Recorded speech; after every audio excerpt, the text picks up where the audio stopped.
Hello, my name is Tay and this is Willa.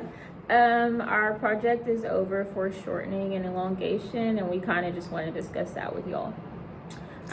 Willa's gonna start by kind of like discussing our project. Yep, so for our project, we focused on two types of shape distortion, which is foreshortening and elongation. And this pretty much occurs when there's a misalignment between the x-ray tube, the body part, and the image receptor. And this is very important for us as rad techs because if there is some sort of shape distortion, there's going to be a misdiagnosis somewhere, and we're going to have to, repeat a bunch of images. And this is just very, detrimental to our patient and increasing their dosage and not getting them the answers that they need. Okay. Basically what are we doing? We kind of use the phantom to demonstrate like foreshortening and elongation. Like we would position the tube to show elongation, or we would like tilt our anatomy and we would show foreshortening. That's kind of like, demonstration of how misdiagnosis would happen. And then, before we go further, I feel like in order to really understand what we're doing, we need to understand the definitions of foreshortening and elongation.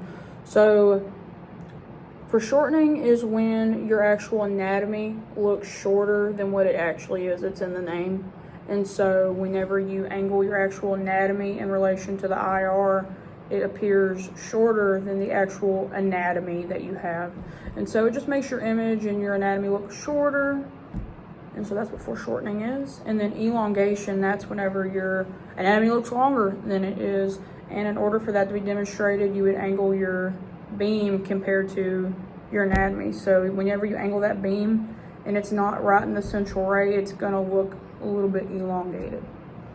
Then we basically talked about like why it's detrimental for imaging, why like we shouldn't do foreshortening and elongation, because it can lead to misdiagnosis, it can cause image repeats, and it's basically exposing our patient to more radiation, which is unhealthy.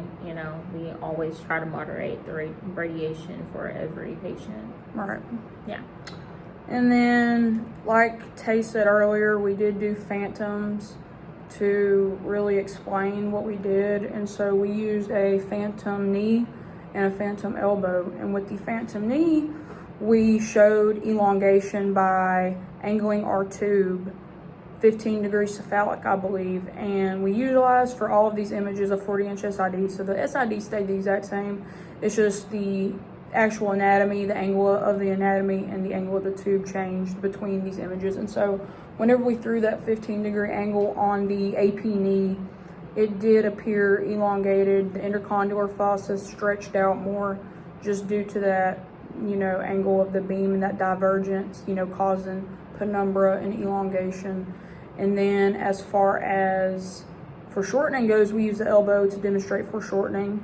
We had, the elbow on here, and we angled it 45 degrees up. And whenever we angled the elbow, it appeared a lot more squished together, especially in the condyle area. They seemed a lot more superimposed on top of each other. And so that demonstrated foreshortening. Yeah, and we do have a result slide, and you'll be able to look at the results for the elbow and for the knee. It basically just shows the misalignment between those two anatomy positions. And then, like I said earlier, it's very important for these things to not be present in an image just because it will cause misdiagnosis.